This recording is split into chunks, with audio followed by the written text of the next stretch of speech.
آج کے ہماری یہاں کی جو نشستیں ہو رہی ہے اس میں پروگرام کی ایک تبدیلی ہو گئی۔ میں نے نوائے وقت میں اشتہار دے دیا تھا کہ میں 2 جمعوں میں غیر حاضر رہوں گا۔ ایک جمعہ پچھلا تھا، وہ تو میرا پشاور میں ہوا ہے۔ وہاں میں نے جس موضوع پر تقریر کی ہے، نوع انسانی کے اصل دشمن کون، یہ ایک بہت اہم تقریر ہے۔ اس کے میرا خیال ہے کہ آڈیو یہاں مل جائیں گے، چونکہ آپ لوگ تو اس میں شریک نہیں ہو سکے، بلکہ اب پرسوں میں انشاءاللہ تعالی کراچی میں اسی موضوع پر اور زیادہ تفصیل سے گفتگو کروں گا۔ اس کے آڈیو ویڈیو دونوں تیار ہو جائیں گے کہ انسان کو سمجھنا چاہیے ہمارے اصل دشمن کون، ورنہ یہ ہے کہ لوگ لڑ بھڑ پڑتے ہیں، مختلف قسم کے جو ہے اتحاد بن جاتے ہیں، یہ نہیں سمجھ میں آتا، آئیڈینٹیفائی نہیں کر پاتے کہ اصل دشمن کون۔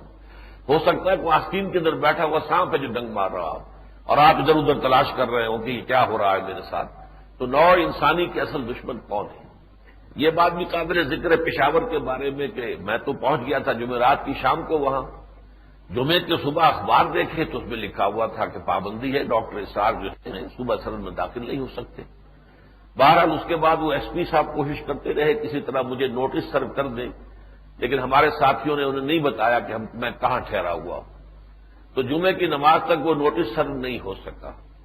اور چونکہ مسجد کا ناکہ بندی کی ہوئی تھی تو پھر ہمیں خفیہ راستوں سے کچھ پیدل چل کر کچھ گلیوں میں سے ہو کر مسجد میں داخل ہو گئے۔ پھر بڑے حیران ہوئے وہ لوگ پولیس والے، یہ کہاں سے ڈاکٹر صاحب یہاں ٹپک گئے، ہم نے تو سارے راستے روکے ہوئے۔ بہرحال وہاں انشاءاللہ اللہ کے فضل و کرم سے بڑی بھرپور تقریر ہوئی، اور پھر وہ جو جلسہ تھا متحدہ جو دفاع پاکستان اور افغانستان کونسل کا، اس میں بھی مختصر میں نے خطاب کیا۔ آج کی جو گفتگو ہے وہ اس کا خلاصہ آپ کے ہاتھ میں موجود ہے۔ میں چاہتا ہوں کہ یہ آپ ذرا کھول کے رکھیں اپنے سامنے، اس لیے کہ میں اس تقریر کو اسی کی ترتیب کے ساتھ آج آپ کے سامنے کرنا چاہتا ہوں۔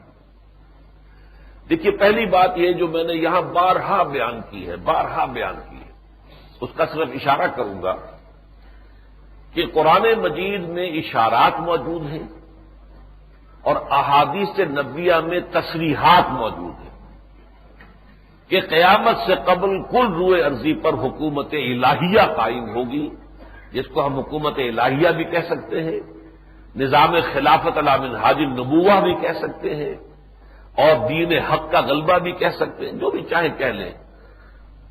کال the rose by any name it will smell as sweet, آپ گلاب کے پھول کو نام کوئی بھی دے دیں اس کی خوشبو تو وہی رہے گی۔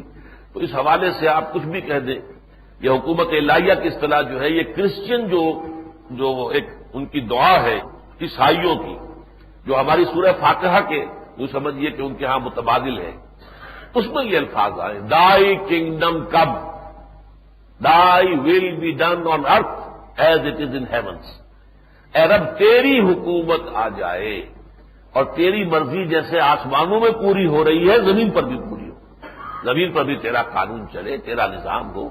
تو اس کو حکومت الہیہ کہہ لیجیے، نظام خلافت اسی کا نام ہے، اللہ کی حاکمیت اور مسلمانوں کی خلافت، اسی کو دین حق کہیں گے، اسی کو نظام اسلام کہیں گے، تو پوری دنیا میں غلبہ ہو کر رہے گا۔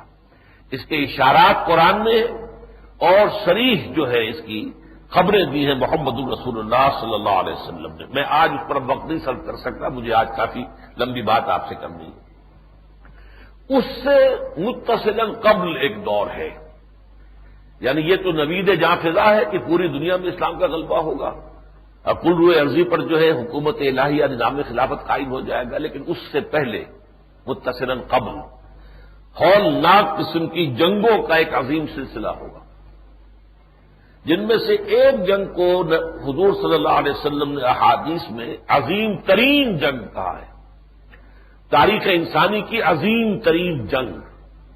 ویسے احادیث کے تتبع سے میں نے جو اندازہ لگایا ہے کہ انگریزی میں 2 لفظ آتے ہیں، وار اور بیٹل، جیسے کہ سیکنڈ ورلڈ وار کتنے سالوں تک چلی، لیکن اس میں بڑی بڑی بیٹلز جو ہوئی ہیں وہ اپنی جگہ پر علیحدہ ان کے نام ہیں۔ اسی طریقے سے خود حضور صلی اللہ علیہ وسلم کی حیات طیبہ میں 6 سال تک ایک جنگ جاری رہی، وار، قریش کے مابین آپ کے مابین، غزوہ بدر سے شروع ہو کر فتح مکہ تک، صرف تھوڑا سا 1 سال کا وقفہ ہوا درمیان میں صلح حدیبیہ کے باعث، ورنہ یہ ایک مسلسل جنگ تھی۔ البتہ اس میں لڑائیاں ہوئی، بیٹلز ہوئی ہیں، جو بیٹل آف بدر ہے، بیٹل آف احد ہے، تو ہم چونکہ اردو میں ایک ہی لفظ سے واقف ہیں، جنگ، تو غزوہ احزاب یا غزوہ جنگ احزاب یا جنگ بدر یا جنگ احد جو ہے، لیکن یہ کہ وار جو تھی وہ مسلسل پھیلی. تو میرا یہ خیال ہے کہ جس کی خبر دی گئی حدیث میں الملحمۃ العظمی یا الملحمۃ الکبریٰ، وہ وار کے معنی میں نہیں، بیٹل کے معنی میں، کہ دنیا کی سب سے بڑی لڑائی کہ جس کے اندر انسانیت کا کچھ تو خون ہوگا بہت بڑے پیمانے پر. اسی کی طرف اصل میں سورہ کہف کی پہلی آیت میں اشارہ ہے. الحمدللہ الذی انزل علی عبدہ الکتاب ولم یجعل لہ عوجا قیما لینذر بأسا شدیدا من لدنہ ویبشر المؤمنین الذین یعملون الصالحات ان لہم اجرا حسنا. کل تعریف اس اللہ کے لیے ہے جس نے اپنے بندے پر محمد پر صلی اللہ علیہ وسلم کتاب نازل فرمائی، اور اس کتاب میں کوئی کجی نہیں رکھی، کوئی ایچ پیچ نہیں ہے، کوئی پہیلیاں نہیں بجوائی ہیں.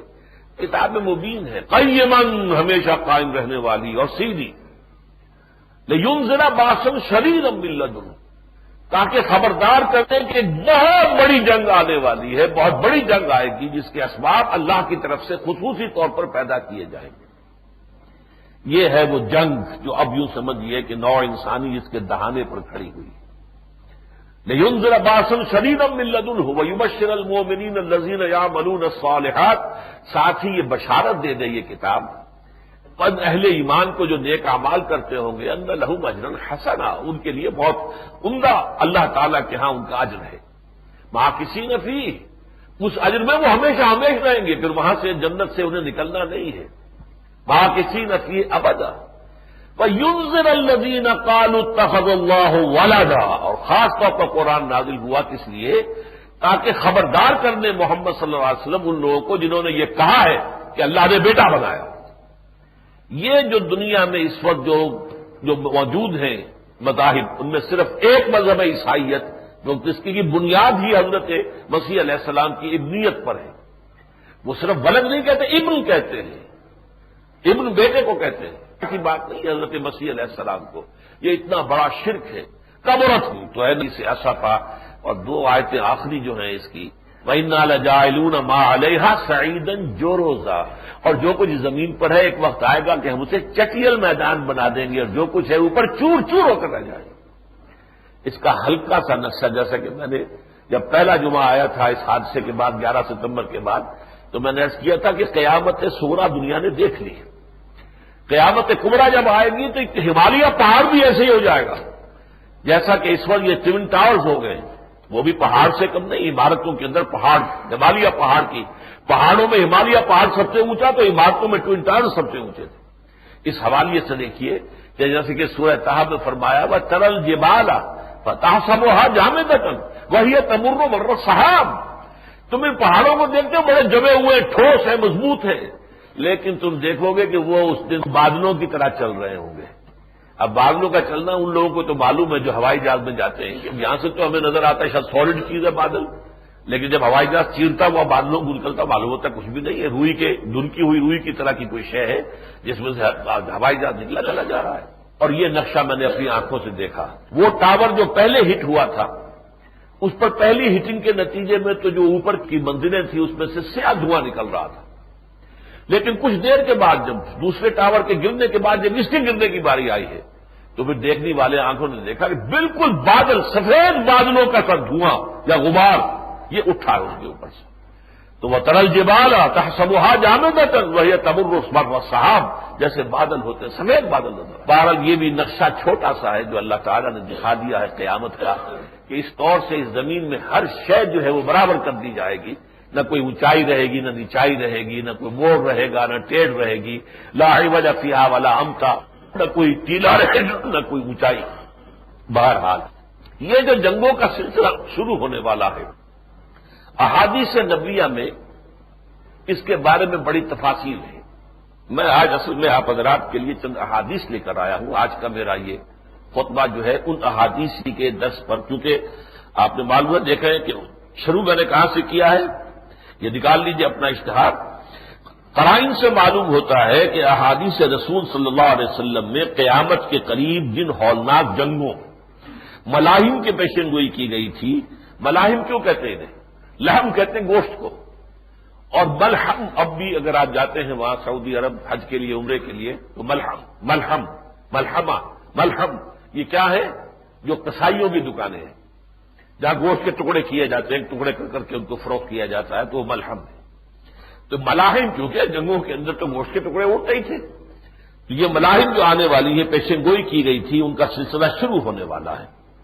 واضح رہے کہ ان جنگوں میں سے ایک کو وہاں حضور صلی اللہ علیہ وسلم نے الملحمۃ العظمی، یعنی تاریخ انسانی کی عظیم ترین جنگ سے تعبیر کیا تھا، جس میں لا تعداد انسان ہلاک ہوں گے۔ اس ضمن میں کچھ احادیث ہیں جو میں آپ کو سنانا چاہتا ہوں۔ اگرچہ بعض حضرات کا خیال یہ ہے، میں ایک حدیث کے ضمن میں عرض کروں گا کہ یہ جو جنگوں کا سلسلہ ہے یہ آج سے 10 سال قبل شروع ہو چکا ہے۔ خلیج کی جنگ اس کا نقطۂ آغاز تھی، یہ ایک ریہرسل تھا۔ صدام کو دھوکہ دے کر دام بچھا دیا گیا اور صدام اس میں آ گیا۔ وہ سفیرہ جو تھی عورت، جیسے آج ہمارے عورت بیٹھی ہوئی ہے، اسی طریقے سے سفیرہ جو تھی اس وقت عراق کے اندر، وہ اس کا نام کیا تھا، گلاس پائی شاید، وہ عورت جو تھی اس نے کہا صدام سے کہ ٹھیک ہے، یہ تمہارا اور کویت کا آپس کا سرحد کا جھگڑا ہے۔ کویت کا اس کا کہنا یہ تھا عراق کا کہ کویت جو ہے وہ ہمارے آپ تیل کھینچ رہا ہے سلان ڈرلنگ کے ذریعے سے، اپنی سرحد سے اس نے اندر سے اس نے کنواں کھودنا شروع کیا، ٹیڑھا کر کے لے گیا ہمارے ہاں، اور اس سے وہ تیل ہمارا کھینچ رہا ہے۔ یہ جھگڑا تھا، لہٰذا ان کا آپ آگے بڑھے، معاملہ طے کر لیں، آپ کا سرحدی جھگڑا ہے، ہمارا کوئی سروکار نہیں، امریکہ بیچ میں نہیں آئے گا۔ اس دھوکے میں صدام آ گیا۔ پھر جو کچھ اس کے ساتھ ہوا وہ آپ کو معلوم ہے۔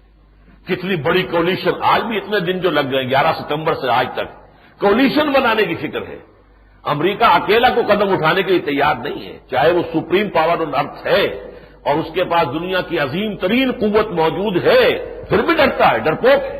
جب تک سہارا نہ ملے، کوئی اخلاقی سہارے مل جائیں، کوئی مادی سہارے مل جائیں، کوئی کولیشن بن جائے، ویسی اس کے باپ نے کولیشن بنائی تھی۔ وہ کولیشن جو تھی وہ بہت بڑی کولیشن تھی، اس میں مسلمان بھی سارے کے سارے شریک تھے، سعودی عرب بھی تھا، مصر بھی تھا، سب تھے، تمام عرب ممالک تھے۔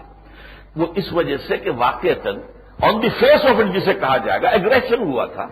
ایک ملک عراق، اس نے دوسرے ملک کویت پر حملہ کیا، وہاں تباہی مچائی اور وہاں لوٹ مار کی، وہاں جو بھی قتل و غارت کیا، تو ایک نیٹل ایگریشن جو تھا اس کے مقابلے میں ظاہر بات ہے کہ پوری دنیا کے پاس جو ہے ایک معقول جواز تھا، بہت بڑا جو ہے، لیکن پھر جس طرح تہس نہس کیا ہے، لیکن جب شکست مان لی، فوجیں اس کے واپس جا رہی تھی، ان پر جو بمباری کی ہے وہ تاریخ انسانی کی اب تک کی سب سے بڑی بمباری شمار ہوتی ہے۔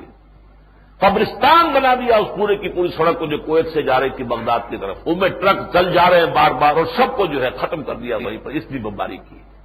بہرحال یہ تو اس کے نزدیک، اور آپ کو شاید یاد ہو صدام حسین نے کہا تھا یہ کوئی ایک جنگ نہیں ہے، یہ ام المحارب ہے، یہ جنگوں کی ماں ہے۔ تو یہ خیال یہ ہے کہ وہ سلسلہ جو ہے جس کا کہ احادیث میں ذکر ہے، در حقیقت 10 سال قبل شروع ہوا تھا، اور اب اس میں الملحمۃ العظمی کی تیاری ہے، الملحمۃ الکبریٰ یا الملحمۃ العظمی۔ اب دیکھیے ایک حدیث، وعن عوف بن مالک رضی اللہ تعالی عنہ قال اتيت النبي صلی اللہ علیہ وسلم فی غزوۃ تبوک وهو فی قبۃ من عدم۔ حضرت عوف بن مالک کہتے ہیں کہ میں نبی اکرم صلی اللہ علیہ وسلم کی خدمت میں حاضر ہوا، اور آپ اس وقت ایک چمڑے کے خیمے کے اندر، خیمہ تھا جو چمڑے کا بنا ہوا تھا، اس میں آپ تشریف فرما تھے۔ فقال، تو حضور نے فرمایا، اعدد ستا بین یدی الساعہ، قیامت سے پہلے 6 نشانیاں گن لو کہ وہ ہوں گی۔ اب یہ اس حدیث کو خاص طور پہ سمجھ لیجئے کہ ویسے تو بعض جگہ 10 نشانیاں آئی ہیں قیامت کی، اور بہت آئی ہیں، یہاں 6 وہ ہیں جن میں سے 3 تو بالکل حضور کے زمانے سے متصل ہیں، اور 3 وہ ہیں جو قیامت کے قریب آنے والی ہیں۔ فرمایا موتی، پہلی قیامت تو یہ ہے، یوں سمجھو کہ میرے بعد قیامت کا دور ہے، چونکہ آپ نے کہا انما بعثت انا والساعۃ کہاتین، میں اور قیامت ایسے جڑے ہوئے، میرے بعد کوئی نبی نہیں، اور اس کے بعد تو بس قیامت ہی آنے والی ہے۔ ثم فتح بیت المقدس، پھر اس کے بعد دوسری بات کیا ہوگی کہ جیسے کہ حضرت عمر کے زمانے میں ہوا رضی اللہ تعالی عنہ کہ بیت المقدس فتح ہو گیا۔ ثم موتان یاخذ فیکم کقواس الغنم، پھر ایک تمہارے اندر وبا پھیل جائے گی. یہ بھی حضرت عمر کے زمانے میں کہ جیسے بکریوں کی وبا ہوتی ہے جس میں بکریاں بڑھتی چلی جاتی ہیں، یہ تعاون کا ایک دورہ ہوا تھا، وبا پھیلی تھی. اب یہ تین نشانیاں تو تھی حضور کی زندگی کے متصل بعد. تین وہ ہیں جو قیامت کے قریب میں آئیں گی. ثم استفادۃ المال، پھر مال اتنا ہو جائے گا تمہارے پاس، دولت اتنی ہوگی، حتیٰ یعطی الرجل 100 دینار فیظل ساخطا، یہاں تک ایک شخص کو 100 دینار بھی دیے جائیں گے تو بھی وہ ناراض ہوگا. یعنی یہ کہ کم دیا تم نے، کسی سائی کو اگر 100 دینار دیے جائیں گے تو اس پر بھی وہ ناراض ہوگا، خوش نہیں ہوگا کہ مجھے کوئی بڑی شے مل گئی. ثم فتنۃ، پھر ایک ایسا فتنہ اٹھے گا، لا یبقى بیت من العرب الا دخلته، وہ گھر عرب کا کوئی گھر نہیں بچے گا جس میں وہ فتنہ داخل نہ ہو جائے. اب ٹیلی ویژن کا فتنہ، یہ ہر گھر میں ایک موسیقی کا بھی اڈا ہے اور ایک ڈانس کا بھی اڈا ہے اور وہ یعنی کا اور فحاشی کا اڈا ہے، اور جو لگے ہوئے ہیں جتنے بھی اوپر کے چینلز جو ہیں وہ سب آ رہے ہیں، تو ایک گھر بھی نہیں بچے گا. ثم ہدنۃ یکون بینکم و بین بنی الاصفر، پھر ایک صلح ہوگی، معاہدہ ہوگا تمہارے اور زرد رو لوگ جو ہیں، یہ یعنی رومی مراد ہیں، گورے، ان کے مابین. فیغدرون، پھر ایک وقت آئے گا کہ وہ دھوکہ دیں گے، غداری کریں گے. اس وقت تو سعودی عرب سے بڑی صلح ہے نا. خاص طور پر یہ نوٹ کر لیجئے کہ حضور کے زمانے میں جب یہ کم کا لفظ آتا ہے، تم، اس وقت تک چونکہ ابھی اسلام صرف عربوں تک محدود تھا تو وہاں اکثر و بیشتر عرب مراد ہوتے ہیں. وہ تو بعد میں پھر دائرے آئے ہیں نا، داخل ہوئے ہیں، امت جو ہے پھیلتی چلی گئی ہے، لیکن وہ بات کی بات ہے. حضور کے دور تک آپ کے مخاطب اصل میں کون تھے؟ صرف عرب تھے.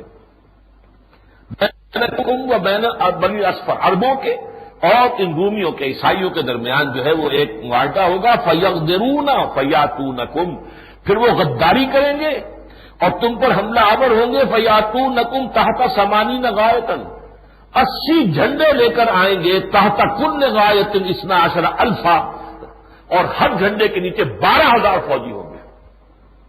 1 ملین، 9,60,000، 12,000 کو 12 کو 80 سے ضرب دیجیے، 12 سے 96، 9,60,000. یہ اس وقت جو جمع ہو رہی ہے کولیشن، جس بڑے پیمانے کے اوپر، اور ممالک جو ہے وہ ساتھ دینے کے اوپر جو ہے وہ عہد کرتے چلے آ رہے ہیں. آج ہی تھوڑی دیر میں آپ کے ٹونی بلیئر صاحب بھی تشریف لا رہے ہیں، پردھان جو ہے منتری وہاں کا آ رہا ہے. یہ ساری چیزیں کیوں ہو رہی ہیں پوری دنیا کے اندر؟ وہ جو رنگ فیلڈ ہے وہ پھر رہا ہے دنیا میں. سعودی عرب گیا، وہاں سے خالی ہاتھ گیا ہے، ویسے مصر سے بھی خالی ہاتھ لوٹا ہے. اس لیے کہ اب جو معاملہ ہوگا اس میں یہ عالم عرب ان کا ساتھ نہیں دے گا، بلکہ انہوں نے الٹی ضمانت مانگی ہے کہ وہاں اصل میں اسرائیل نے جو پٹی نے پڑھائی ہے وہ یہ کہ ساتھ ہی عراق پر بھی دوبارہ حملہ کرو، یمن پر بھی حملہ کرو. یمن میں جو ہے اڈا بنا ہوا فنڈامنٹلسٹ کا، اور وہاں پر بھی چونکہ ان کا جہاز جو ہے وہاں پر بہت زبردست جنگی جہاز کول جو ہے اس کو ہٹ کیا ہے، اس کو تباہی آئی ہے، یا اس کو بھی لو. لیکن یہ وعدہ کر رہے ہیں ان سے عربوں سے کہ نہیں، ہم کسی عرب ملک پر کوئی حملہ بھی نہیں کریں گے. یہ ظاہر بات ہے کہ اس میں بھی وہ جھوٹ ہوگا ان کا. لیکن یہ آپ نوٹ کر لیجئے کہ یہ روایت صحیح بخاری کی ہے. صحیح بخاری کی روایت جو ہے درایت اور روایت کے اعتبار سے مستند ترین روایت شمار ہوتی ہے. اس کے بارے میں جو الفاظ آئے ہیں 2 حدیثوں میں، حضرت معاذ بن جبل رضی اللہ تعالی عنہ سے، یہ ابو داؤد اور ترمذی میں یہ روایت آئی ہے. اس میں الملحمۃ العظمی کا لفظ آیا ہے. عظمی اعظم کا مؤنث ہے. اعظم سب سے بڑی، جنگ عظیم سے جنگ اعظم، اعظم سب سے بڑی، تو سب سے بڑی جنگ الملحمۃ العظمی. یہی حدیث حضرت معاذ بن جبل سے سنن ابن ماجہ میں بھی ہے، اور اس میں یہ الملحمۃ الکبریٰ کہا گیا. کبریٰ سب سے بڑی، اکبر سب سے بڑا، کبریٰ سب سے بڑی. سب سے بڑی جنگ جو ہوگی وہ یہ ہوگی جس میں کہ 80 جھنڈوں کے تلے آئیں گے، اور وہ سب کے سب جو ہے وہ رومی عیسائی ہوں گے، اور وہ مسلمانوں پر حملہ آور ہوں گے. اب تیسری حدیث، اس حدیث میں اصل میں اشارہ ہے جنگ خلیج کی طرف. بعض لوگوں کا خیال ہے اصل میں احادیث کا یعنی ایک مفہوم جو اس سے متبادل ہوتا ہے وہ تو لے لینا چاہیے لازماً، لیکن زمانے کا ٹائم ٹیبل، کسی شے پر اس کا قطعیت کے ساتھ انطباق، یہ جو ہے ضمنی چیزیں ہیں، گمان کی چیزیں، اس میں مغالطہ بھی ہو سکتا ہے، اس لیے کہ حضور نے تاریخیں تو نہیں دی ہیں اس میں، حضور نے یہ تو نہیں بتایا پہلے کیا ہوگا پھر کیا ہوگا، لہذا ان احادیث کو جمع کیا گیا ہے، تو اس سے باہر انٹرپریٹ کرنے والوں نے اسے جنگ خلیج سمجھا ہے، وہ میں آپ کو بتا رہا ہوں۔ وعن ذی مخبر، یہ حضرت ذو مخبر سے یہ روایت ہے، قال سمعت رسول اللہ صلی اللہ علیہ وسلم یقول، فرماتے کہ میں نے حضور کو یہ فرماتے سنا، ستصالحون الروم صلحا آمنا، ایک وقت ایسا آئے گا کہ تم عیسائیوں کے ساتھ ایک بہت امن والی صلح کر لو گے۔ یہ وہ امن والی صلح تھی، سارے عرب ممالک نے ان کا ساتھ دیا ویسٹ کا۔ فتغزون انتم وهم عدو من ورائکم، پھر تم اور وہ یعنی عیسائی اور تم عرب مل کر جنگ کرو گے ایک دشمن سے جو تمہارے پیچھے ہوگا۔ ورائکم، اب نقشہ ذہن میں رکھیے، مسجد نبوی میں حضور اگر خطاب کر رہے ہیں اور اس کا رخ جو ہے اگر ہو چکا ہے خانہ کعبہ کی طرف، نماز پڑھنے والوں کا، نمازیوں کا، ان کے پیچھے کون سا ملک ہے؟ عراق۔ عراق جو ہے پشت پر ہے، عراق کے اوپر جو حملہ ہوا اس میں یہ سب کے ساتھ شامل تھے۔ فتنصرون، پھر تمہاری مدد کی جائے گی، وتغنمون، تمہیں بہت سا مال غنیمت بھی ملے گا، وتسلمون، تم محفوظ رہو گے۔ عرب پر کوئی مصیبت نہیں آ سکی اس وقت، حالانکہ اسکن میزائل ایک پھینکا، ادھر کو تھوڑا سا نقصان کیا، لیکن یہ کہ عرب بالکل ثابت و سالم رہا ہے۔ ثم ترجعون حتى تنزلوا بمرج ذی طلول، پھر تم لوٹو گے وہاں سے جنگ سے، اور پھر ایک اونچے ٹیلے پر تمہارا پڑاؤ ہوگا۔ اس کے بارے میں گمان ہے کہ اب جو بیس بنا ہوا ہے امریکن نجد میں، نجد ٹیلے کو ہی کہتے ہیں، اونچی جگہ کو کہتے ہیں، وہاں تمہارا پڑاؤ ہوگا۔ فَيَرْفَعُ رَجُلٌ مِّنْ أَهْلِ النَّصْرَانِيَّةِ الصَّلِيبَ، عیسائیوں میں سے ایک شخص صلیب کو بلند کرے گا، فَيَقُولُ غَلَبَ الصَّلِيبُ، صلیب کی فتح ہو گئی، یہ فتح گویا کہ عیسائیت کی فتح شمار ہوگی۔ فَيَغْضَبُ رَجُلٌ مِّنَ الْمُسْلِمِينَ، تو مسلمانوں میں سے ایک شخص کو غصہ آ جائے گا، غضبناک ہو جائے گا وہ، فَيُدَقُّهُ، وہ اس صلیب کو توڑ کے پھینک دے گا۔ فَعِندَ ذَلِكَ تَغْدِرُ الرُّومُ، اب جو ہے وہ رومی عیسائی جو ہیں یہ اس صلح کے سے بغاوت کریں گے، بے وفائی کریں گے، وَتَجْمَعُ لِلْمَلْحَمَةِ، اور اس عظیم جنگ کے لیے تیاری کریں گے۔ وَزَادَ بَعْضُهُمْ، بعض لوگوں نے اس روایت میں یہ الفاظ بھی اضافہ کیے ہیں، فَيَسُورُ الْمُسْلِمُونَ إِلَىٰ أَسْلِحَتِهِمْ، تو اہل ایمان جو ہیں وہ بھی اپنے اپنے جو ان کے اسلحہ ہیں ان کی طرف دوڑیں گے لینے کے لیے، فَيَقْتَتِلُونَ، وہ جنگ کریں گے، فَيُكْرِمُ اللَّهُ تِلْكَ الْعَصَابَةَ بِالشَّهَادَةِ، لیکن اللہ اس گروہ کو شہادت کی عزت عطا فرما دے گا۔ یہ واقعہ کسی بھی وقت ہو سکتا ہے، جیسے آپ کو معلوم ہے الخبر، یہ ذی مخبر ہے جن کی روایت ہے، اور الخبر وہ جگہ ہے جہاں پر ان کی بہت بڑی بلڈنگ کے اوپر جو ہے اسامہ ہی کے ساتھیوں نے جو بھی تھے عرب کے اندر سے ہوا تھا وہ معاملہ، انہوں نے بمباری کی تھی، اڑایا تھا، اور اس میں کافی جو امریکی مارے گئے تھے۔ لیکن ایسا ہی کوئی حادثہ کسی اور وقت بھی ہو سکتا ہے کہ جس کے اندر اگر کوئی فتح جو ہے صلیبیوں کو حاصل ہو گئی اور کسی نے کھڑے ہو کر نعرہ لگایا، اس لیے کہ وہاں ہے یہودی بھی ہے وہاں پر موجود ہے، نعرہ لگائیں گے کہ فتح ہماری ہو گئی صلیب کے برکت سے، اور کسی مسلمان کو ظاہر بات ہے کہ خون اسرائیل آ جاتا ہے آخر جوش میں، توڑ دیتا ہے کوئی موسیٰ طلسم سامری، تو وہ اس کو اگر توڑ دے گا تو پھر جنگ شروع۔ تو گویا کہ اس حدیث میں اس جنگ کا تذکرہ ہے بعض حضرات کے نزدیک جو 10 سال قبل لڑی جا چکی ہے، اور اس کے بعد سے اب تک ان کی صلح چلی آ رہی ہے، لیکن کسی واقعے پر یہ صلح ٹوٹے گی۔ اب آئیے ایک ذرا طویل حدیث ہے عبداللہ ابن مسعود سے رضی اللہ تعالی عنہ، یہ ہے اس ملحمہ کی اصل شکل جو آ رہی ہے۔ یہ مسلم شریف کی روایت ہے، عبداللہ ابن مسعود رضی اللہ تعالی عنہ جو اکابر صحابہ میں سے، فقہاء صحابہ میں سے، عن عبداللہ ابن مسعود رضی اللہ تعالی عنہ قال ان الساعة لا تقوم حتى لا يقسم میراث ولا يفرح بغنیمۃ، انہوں نے فرمایا کہ قیامت قائم نہیں ہو سکے گی جب تک کہ ایک ایسا زمانہ نہ آ جائے جبکہ نہ تو میراث تقسیم کی جائے اور نہ ہی کسی غنیمت سے خوش ہوا جائے۔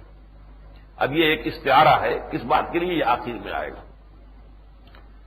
ثم قال عدو یجمعون لاہل الشام، پھر کہا انہوں نے کہ دشمن جمع ہو جائے گا شام میں، شام کے لیے، شام پر حملہ آور ہونے کے لیے۔ عرب ممالک میں سے آپ کو معلوم ہے صرف شام رہ گیا ہے جس نے کہ اسرائیل سے ابھی دوستی نہیں کی، باقی سب نے ریکگنائز کر لیے۔ وہ تو خلیج کی جنگ کے بعد لائن حاضر ہو گئے تھے سب، شام ابھی تک کھڑا ہوا ہے۔ اور اگرچہ اس وقت حکومت وہاں پر ایک بے دین گروہ کی ہے، لیکن گراس روٹس پر وہاں اسلام بہت گہرا ہے، علماء کے اثرات ہیں نیچے کے، اور وہاں کوئی تبدیلی کسی وقت آ سکتی ہے۔ یہ حافظ الاسد کا بیٹا بشار بیٹھا ہوا ہے، لیکن یہ کہ اس کا تختہ الٹنے میں دیر نہیں لگتی، لیکن یہی سب سے بڑا مرکز بنے گا اہل اسلام کا۔ اور یہ جو بائبل کے اندر جو ہے last book of Bible, New Testament, Revelations of Saint John, جو حضرت مسیح کے ایک تو ہے ہم عصر نبی جان یحییٰ علیہ الصلوۃ والسلام، یہ وہ نہیں ہے، ایک حضرت مسیح کے حواریین میں سے جان ہے، ان کی گاسپل بھی ہے، گاسپل اکارڈنگ ٹو جان۔ اسی طریقے سے ان کے مکاشفات ہیں، انہیں اللہ نے کچھ چیزیں دکھائی ہیں، آخر میں جو واقعات ہونے والے ہیں جیسے حضور نے خبریں دی ہیں ایسے ہی ان کو دی، جیسے ہمارے ہاں شاہ نعمت ولی کی ہیں، آسٹروڈیمس کی ہیں، تو اس طرح کی پیشن گوئیاں جو ہیں وہ حضرت مسیح کے ایک ساتھی حضرت، ان کا نام بھی یحییٰ ہے لیکن وہ نبی یحییٰ نہیں، یہ دوسرے ہیں، ان کی ہے، اور یہ آخری چیپٹر ہے بائبل کے اندر۔ اس میں اسے کہا گیا آرمگیڈون، بہت بڑی جنگ ہوگی، اور آرمگیڈون جو ہے یہ ہر مجد بنا ہوا ہے اصل میں عبرانی سے، ہر کہتے ہیں پہاڑی کو، اونچی جگہ کو، اور مگیدہ یہ در حقیقت ایک وادی کا نام ہے، تو مگیدہ وادی، میگیڈو جو ہے عبدی لفظ آتا ہے، یہ اسرائیل اور لبنان کے درمیان ایک بہت بڑا وسیع میدان ہے، جس کی داہنی طرف پھر گولان ہائٹس ہیں، جو کہ شام سے انہوں نے ہتھ آئے تھے 1967 کی جنگ میں، اور اب پہلے جو ہے معاہدہ ہوتے ہوتے رہ گیا ہے، جبکہ کلنٹن صاحب ان کے درمیان بھی صلح کرا رہے تھے، تو چونکہ شام نے کہا ہمیں پورا کا پورا علاقہ جو ہے واپس ملنا چاہیے، جو بھی 1967 کی جنگ میں اسرائیل نے ہم سے جیتا تھا یا لے لیا تھا وہ پورا ملے گا تو ہم صلح کریں گے۔ وہ پورا دینے کو تیار نہیں تھے یہودی، یہ اسرائیلی، انہوں نے کہا لے لو لیکن یہ اتنا حصہ آپ ہرگز نہیں دیں گے، وہ ہے بہت اسٹریٹجک، وہ نہیں دیا تو اس لیے وہ صلح ان کی نہیں ہو سکی۔ یہی علاقہ ہے جہاں سے کہ حزب اللہ جو گوریلا ایک فورس ہے لبنان کے اندر شیعوں کی ہے، اور ایران ان کے پشت پر ہے، مدد دیتا ہے، انہوں نے جو ہے مسلسل، چونکہ یہاں جا کر اسرائیل نے اپنی فوجوں کے اڈے بنا لیے تھے، لیکن مسلسل چونکہ حملے کیے ان کے اوپر، حزب اللہ نے تو وہاں سے پسپائی ابھی حال ہی میں انہوں نے کی ہے، وہ علاقہ چھوڑ کر واپس آ گئے اس اپنی سرحدوں کے اندر۔ اس میدان میں وہ عظیم جنگ ہوگی، ہرمجدون، یہ ہے در حقیقت وہ اس وادی کے اندر سب سے بڑا اکٹھ ہوگا۔ اب میں اصل میں اپنے ساتھ یہ بھی لایا ہوں، وقت کی کمی کا احساس ہو رہا ہے، یہ ٹرمپٹ جو ہے یہ ایک رسالہ ہے، اسی مرتبہ میں امریکہ سے لے کر آیا ہوں۔ امریکہ میں جیسے کہ آپ کو معلوم ہے آئرلینڈ میں کیتھولک اور پروٹیسٹنٹس کے درمیان کیسی خوریزی رہتی ہے، امریکہ میں خوریزی تو نہیں ہے، لیکن ان دونوں کی رائے بالکل مختلف ہے ایک دوسرے سے۔ کیتھولکس جو ہے وہ پوپ کو شیطان کہتے ہیں، اس نے کہا کہ ایک شیطان نے پہلے صلیبی جنگ کی تھی، پوپ اربن ثانی نے، یہ پوری تفصیل اس کے اندر ہے، اربن ثانی جو تھا اس نے 1095 میں نعرہ لگایا صلیبی جنگ کا کہ ہمارے مقدس مقامات مسلمانوں کے قبضے میں ہیں، یہ سارا حضرت مسیح کہاں پیدا ہوئے، بیت لحم میں پیدا ہوئے، ساری انہوں نے تبلیغ کہاں کی، یروشلم میں کی، گلیلی میں کی، یہ سارا علاقہ تو ہے یہ عربوں کے قبضے میں، ہمارے پاس ہونا چاہیے۔ لہذا وہ جو جنگیں چلی ہیں صلیبی جنگیں جس میں لاکھوں مسلمان مرے گئے، یقیناً حملہ آور بھی مرے ہیں لیکن بہت بڑی تعداد جو تھی وہ مسلمانوں کی تھی، تو اس شیطان نے ان کے کہنے کے مطابق اس شیطان عظیم نے اربن نے وہ شروع کی تھی، اب یہ شیطان ہے جو اس وقت ہے اور یہ چکر لگا رہا ہے اور پورے یورپ کو متحد کر رہا ہے، اور یہ اثر ایک رومن امپائر اور کیتھولک امپائر بنانے کی کوشش کر رہا ہے، اور اس نے یہ ساری جو تیار کی ہے، یہ جو نیٹو کی فورس ہے یورپین، اس کے پیش نظر مقصد کیا ہے کہ یہ جا کر اسرائیل کو بھی ختم کرے، عربوں کو بھی ختم کرے، اور عیسائی کیتھولکس کی حکومت قائم ہو جائے یہ پیلسٹائن کے اندر، یہ ان کا ہے۔ پروٹیسٹنٹ جو ہے امریکہ کے وہ اسرائیل کے ساتھ ہیں، وہ یہودیوں کا ساتھ دے رہے ہیں، ان کا کہنا یہ ہے کہ یہ یہودی جو ہے ان کا ٹیمپل جلد از جلد بننا چاہیے، اس میں تخت داؤد قائم ہو جانا چاہیے، جب تخت داؤد قائم ہوگا تو مسیح نازل ہوں گے، اور ظاہر بات ہے کہ انہیں سب سے بڑی چیز جس کی تمنا ہے وہ حضرت مسیح علیہ السلام کا نزول ہے، وہ بھی وہی عقیدہ ان کا جو ہمارا ہے۔ ہمارا عقیدہ بھی ہے کہ حضرت مسیح زندہ آسمان پر اٹھائے گئے، دوبارہ آئیں گے قریب قیامت۔ ان کا عقیدہ بھی یہ ہے کہ وہ زندہ آسمان پر اٹھا لیے گئے، دوبارہ آئیں گے۔ لیکن ہمارے ان کے درمیان فرق کیا ہے؟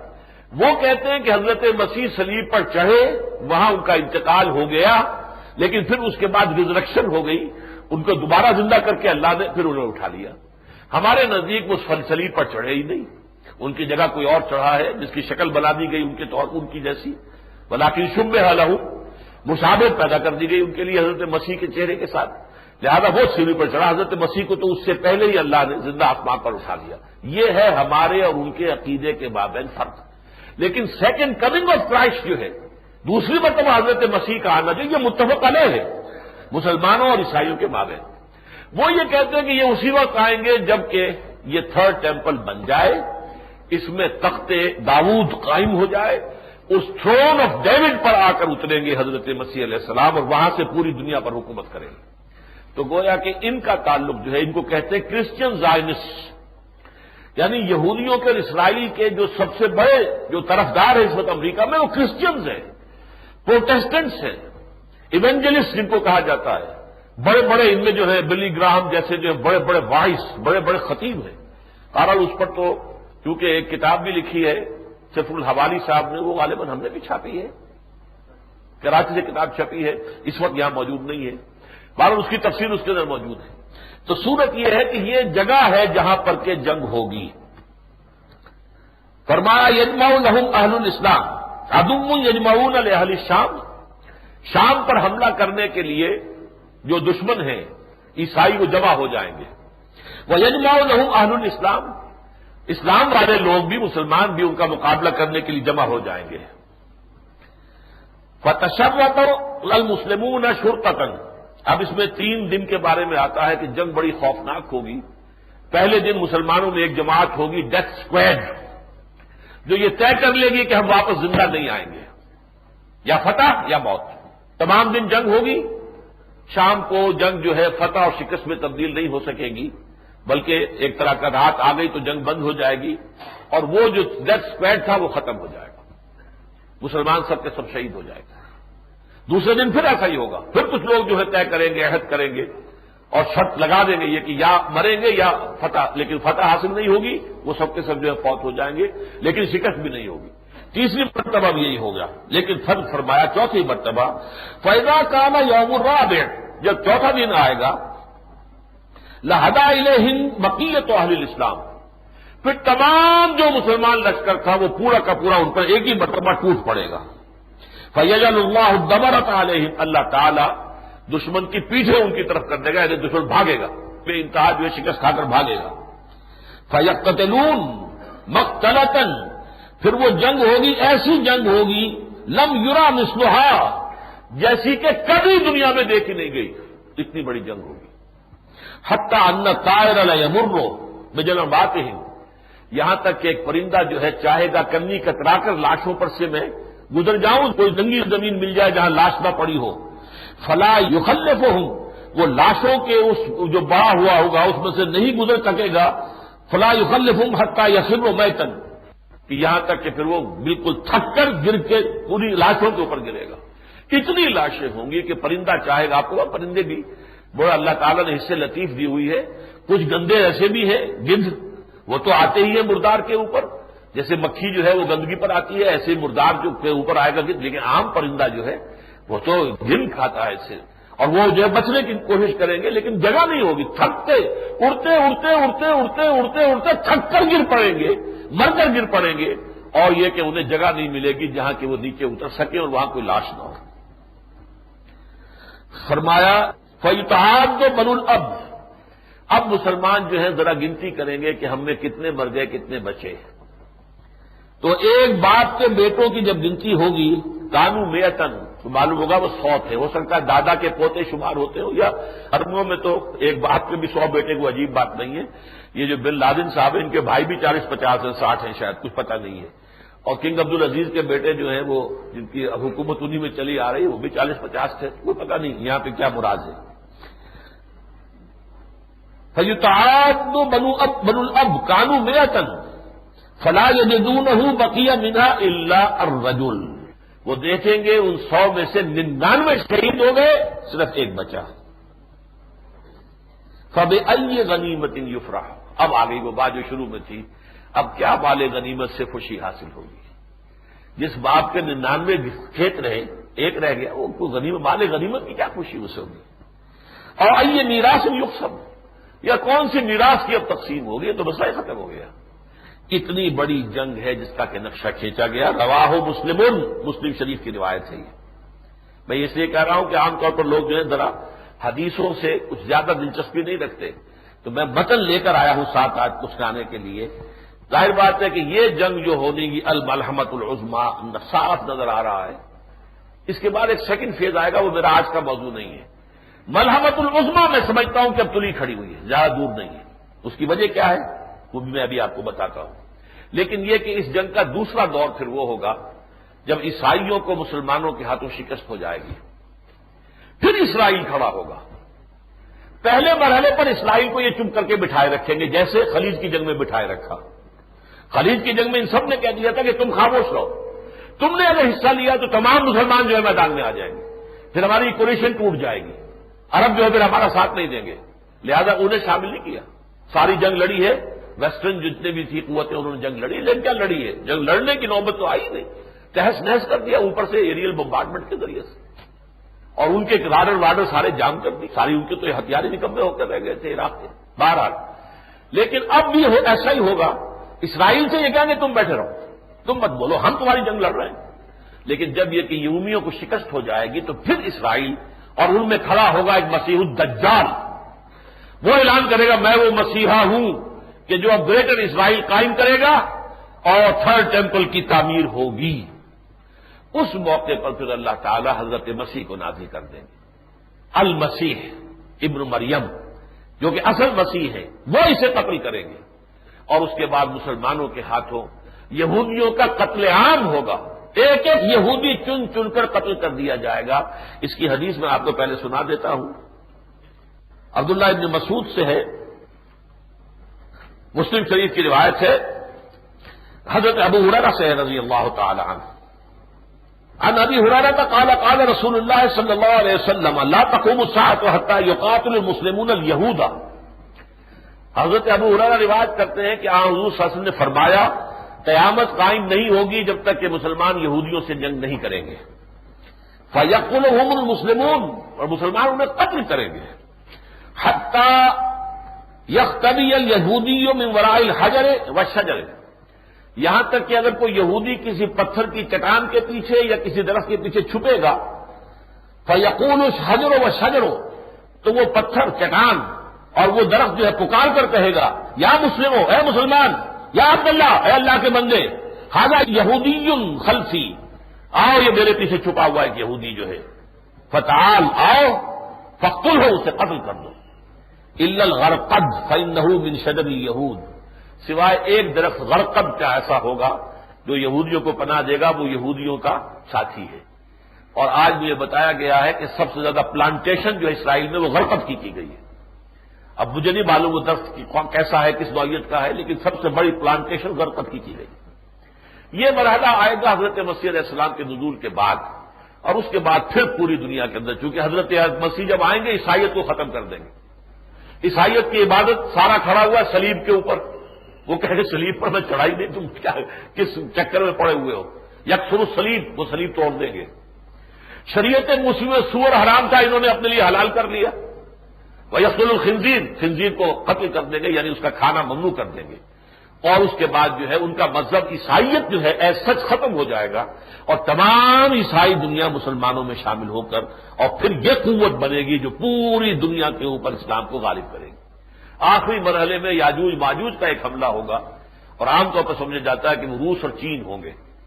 اس وقت تک غالباً یہ جو ملحمۃ العظمیٰ ہے، اس میں یہ علیحدہ کھڑے رہیں گے، ساتھ نہیں آئیں گے۔ لیکن اس کے بعد جب آخری مرحلہ ہو جائے گا اور جب مجھے نظر آئے گا اب تو اسلام جو ہے اس کا بول بالا ہو گیا پوری دنیا میں، تو ظاہر بات ہے کہ یہ لوگ تو ملحدین میں سے ہیں، یہ مقابلہ کرنے کے لیے آئیں گے، اللہ تعالیٰ خاص طرح سے ان سب کو ہلاک کرے گا، اور پھر پوری دنیا میں اللہ کے دین کا غلبہ ہو جائے گا، جہاں سے کہ میں نے بات آج شروع کی تھی۔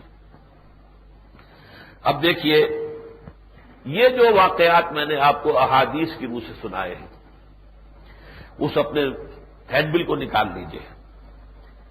چنانچہ ترجمان حقیقت اور حکیم الامت علامہ اقبال نے بھی ان احادیث ہی کے مطابق پیشن گوئی کی تھی کہ دنیا کو ہے پھر مار کے روح و بدن پیش، تہذیب نے پھر اپنے درندوں کو ابھارا، اللہ کو پامر دیے مومن پہ بھروسہ، ابلیس کو یورپ کی مشینوں کا سہارا۔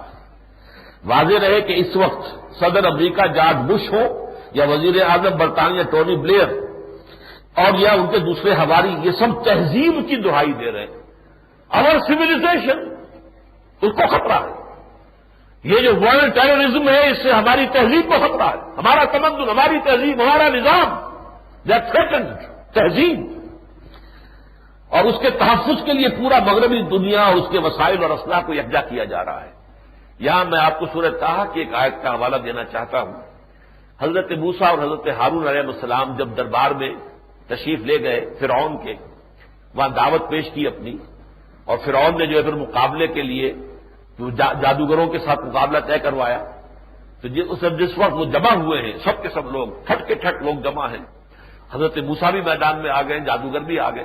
جادوگر ہچکچائے، انہیں نظر آ گیا کہ یہ کوئی جادوگر کا چہرہ نہیں ہے، وہ ڈرے۔ لیکن اس وقت پھر ان کو جو فرعون اور اس کے جو درباری تھے انہوں نے سمجھایا، بجھایا، انہیں ترغیب دی، تو اس ترغیب کے الفاظ کیا ہیں؟ قالوا ان ھذان لساحران یریدان ان یخرجاکم من ارضکم بسحرہما۔ دیکھو بھائی، یہ کون ہے؟ یہ دو، یہ موسیٰ اور ہارون، یہ نہیں ہے سوائے اس کے، یہ تو لازماً دو جادوگر ہیں۔ ان ھذان لساحران، یقیناً یہ دو جادوگر ہیں۔ یریدان، وہ چاہتے ہیں، ان یخرجاکما، کہ وہ دونوں مل کر تمہیں نکال دے تمہاری سرزمین سے، وَيَذْهَبَا بِطَرِيقَتِكُمُ الْمُثْلَىٰ، اور پھر تمہاری جو تہذیب ہے، مثالی تہذیب، اعلیٰ تہذیب، تمہارا تمدن، ترقی یافتہ تمدن، اس کو ختم کر کے رکھ دیں۔ طریقتکم المثلیٰ، مثلیٰ جو ہے مؤنث ہے، امثل، امثل کہتے ہیں بہت اعلیٰ، بہت عمدہ، مثالی، امثل، مثالی سے امثل سب سے زیادہ مثالی، مثلیٰ جیسے میں نے آپ کو بتایا، اعظم سے عظمیٰ، اکبر سے کبریٰ، امثل سے مثلیٰ۔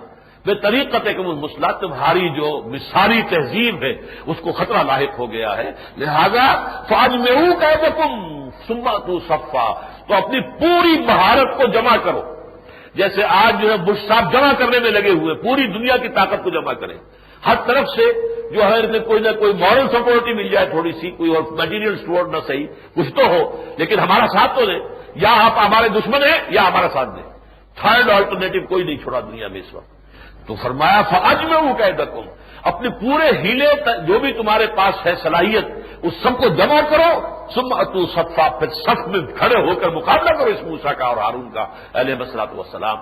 آج بالکل وہی دہائی ہے کہ جو دی جا رہی ہے پورے عالم مغرب کے اندر۔ یہ جو میں نے اب اس کے بعد لکھا ہے، ان جنگوں کے نتائج کے بارے میں میں بیان کر چکا ہوں، صرف پڑھ لیجیے اسے، کہ بارے میں نبی اکرم صلی اللہ علیہ وسلم کی دی ہوئی خبر یہ ہے کہ اگرچہ ان میں انجام کار آخری فتح مسلمانوں ہی کو حاصل ہوگی، جس کا ذکر میں کر چکا ہوں، اور پوری دنیا میں اسلام کا بول بالا ہو جائے گا، چنانچہ ایک جانب یہودیوں پر تو وہی عذاب اکبر نازل ہوگا جو قوم نوح، قوم ہود، قوم صالح، قوم لوط، قوم شعیب اور آل فرعون پر نازل ہوا تھا، یعنی ان کا بالکلیہ خاتمہ ہو جائے گا۔ اس کی وضاحت تھوڑی سی کر دوں، اللہ کی یہ مستقل سنت رہی ہے رسولوں کے بارے میں، نبیوں کے بارے میں نہیں، رسولوں کے بارے میں۔ جب کسی قوم کی طرف رسول بھیج دیا، رسول نے دعوت دی، دعوت کا حق ادا کر دیا، دودھ کا دودھ، پانی کا پانی جدا کر دیا، پھر بھی قوم اڑی رہی کفر پر، تو وہ قوم نسیم منسیہ کر دی گئی، ہلاک، برباد، پوری پوری قوم کالم یغنوا فیہا، ایسے ہو گئے جیسے تھے ہی نہیں، وجود ہی نہیں تھا۔ لا یرا الا مساکنہم، اب ان کے محل نظر آ رہے ہیں، رہنے والے نظر نہیں آ رہے۔ یہ انجام ہوتا ہے قوموں کا جن کی طرف رسول بھیجے جائیں۔ حضرت نوح کی قوم کا یہ حشر ہوا، سب غرق۔ حضرت ہود کی قوم، قوم عاد، برباد۔ حضرت صالح کی قوم، قوم ثمود، برباد۔ حضرت لوط کو بھیجا گیا 2 شہروں کی طرف، صدوم اور عمورہ برباد تباہ، قوم شعیب مدین کا علاقہ تباہ برباد، آل فرعون غرق، یہ ہوا کہ نہیں ہوا؟ اسی سزا کے مستحق یہودی ہو چکے ہیں اور آج سے 2000 سال قبل ہو چکے ہیں۔ حضرت مسیح ان کی طرف رسول بن کر آئے، رسولاً الی بنی اسرائیل، یہ الفاظ واضح طور پر سورہ آل عمران میں۔ انہوں نے نہ صرف یہ کہ انکار کیا، انہیں کافر قرار دیا، مرتد قرار دیا، ولد الزنا قرار دیا، حرامی بچہ ہے یہ۔ مریم کی شادی نہیں، رشتہ ہوا تھا صرف یوسف نجار سے، اور انہوں نے پہلے ہی جو ہے وہ تعلق قائم کیا جنسی، اور اس سے یہ پیدا ہوا ہے تو حرامی ہے۔ یہ ساری باتیں کس کے لیے کہیں؟ جن کو قرآن کہتا ہے روح من ہو، کلمت اللہ، اللہ کی ایک عظیم نشانی، لہذا اور پھر اپنے بس پڑتے سولی پر چڑھوا دیا۔ یہ دوسری بات ہے، اللہ نے کیا کیا؟ اللہ نے زندہ اٹھا لیا۔ جس نے غداری کی تھی جوڈاس اسکریوٹ، اس کی شکل بدل دی، حضرت مسیح کی سی، لہذا اس کی سزا ہونی چاہیے تھی، لہذا وہ سولی چڑھ گئے۔ حضرت مسیح کو پہلے ہی اس باغ سے جہاں آپ روپیش تھے 4 فرشتے اترے ہیں، اور یہ بھی بائبل میں ہے، لیکن وہ بائبل ان کے ہاں مستند شمار نہیں ہوتی۔ وہ بائبل ہے برنباس کی، برنباس بھی حواریین میں سے ایک ہے، ان کی بائبل کو یہ نہیں مانتے، ملی انہی کی لائبریری سے، پوپ کی لائبریری سے اس کا نسخہ برآمد ہوا ہے، اور اب وہ دنیا میں چھپی گئی ہے، Gospel of the Lord according to Saint Barnabas. اس کے اندر یہ ساری باتیں جو میں بتا رہا ہوں، ورنہ نہ قرآن میں نہ حدیث میں، کہ وہ اس باغ میں جہاں آپ روپوش تھے وہاں سے ایک حواری جو ہے بھاگ کر گیا ہے اور جا کے پولیس والوں کو لے کر آیا ہے کہ میں جاؤ، میں پہنچا دیتا ہوں تمہیں جہاں جو عیسیٰ چھپا ہوا ہے وہاں لے آیا ہے۔ لیکن یہ کہ حضرت مسیح اس وقت ایک کمرے کے اندر کوئی کوٹری سی تھی باغ میں جس میں کوئی اوزار وغار رکھے ہوتے ہیں، کھرپی چھپی، وہاں آپ اللہ کا ذکر کر رہے تھے۔ باقی حواری 11 جو ہے وہ سو گئے تھے باہر۔ یہ چپکے سے گیا، اس نے کہا سپاہیوں سے کہ دیکھو میں جس کو کہوں پہلے میں جاتا ہوں اندر، تھوڑی دیر کے بعد تم اندر آنا، جس کو میں کہوں اے استاد بس اس کو تم پکڑ لینا، وہی مسیح ہوگا۔ تو جب اندر داخل ہوا حضرت مسیح کو اسی وقت 4 فرشتے، چھت پھٹی، 4 فرشتے آئے حضرت مسیح کو لے گئے۔ اس کی شکل بدل دی گئی، اسے کیا پتا میری شکل بدل دی گئی؟ ظاہر بات ہے شکل انسان کی تبدیل ہو جائے تو اسے تو پتہ نہیں چلتا۔ وہ باہر آیا تو اچانک وہ 11 حواری جو سوئے تھے اٹھ گئے، اے استاد، وہ انہوں نے پکڑ لیا اسی شخص کو، کیونکہ شکل اس کی جو تھی حضرت مسیح۔ یہ ساری تفصیل ہے بائبل میں، لیکن بائبل کس کی؟ سینٹ برنباس کی، سینٹ بتی کی نہیں، جان کی نہیں۔ یہ 4 ان کے ہاں جو کینونیکلز کہلاتی ہیں ان میں سے نہیں ہے۔ یہ جو دوسری ہے وہ 100 کے قریب بائبلز اور ہیں، 104 میں سے 4 انہوں نے چنی تھی، وہ بھی ایک عجیب لطیفہ ہے، اس کا میں ذکر نہیں کرنا چاہتا۔ یہ عذاب جو ان پر 2000 برس پہلے ڈیو ہو گیا تھا، لیکن واقعہ یہ ہے کہ اللہ تعالیٰ کا اس قوم پر کوئی خصوصی فضل رہا ہے۔ تبھی تو کہا ہے نا کہ فضلتکم علی العالمین، اللہ نے رعایت بخشی، اس کو ختم نہیں کیا ان کو، بلکہ جب حضور کی بعثت ہوئی ہے 600 برس کے بعد تو اللہ نے پھر ایک موقع دیا انہیں۔ سورہ بنی اسرائیل کے پہلے رکوع میں ہے عسیٰ ربکم ان یرحمکم وان عدتم عدنا، دیکھو تمہارا رب اب بھی تم پر رحم فرمانے کے لیے تیار ہے، لیکن اگر تم نے وہی سرکشی اختیار کی جو عیسیٰ کے خلاف کی تھی تو ہم بھی پھر وہی کریں گے جو ہم کرتے رہے ہیں۔ وان عدتم عدنا وجعلنا جہنم للکافرین حصیرا ان ھذا القرآن یہدی للتی ہی اقوم۔ اب یہ قرآن آ گیا ہے، یہ ہے سیدھے راستے کی طرف رہنمائی کرنے والا، لہذا جھٹ پٹ اس کے سائے میں آ جاؤ اور محمد الرسول اللہ پر ایمان لے آؤ، ورنہ تم پر پھر وہ عذاب آئے گا۔ وہ عذاب کا وقت ہے جو حضرت مسیح کے ہاتھوں آئے گا۔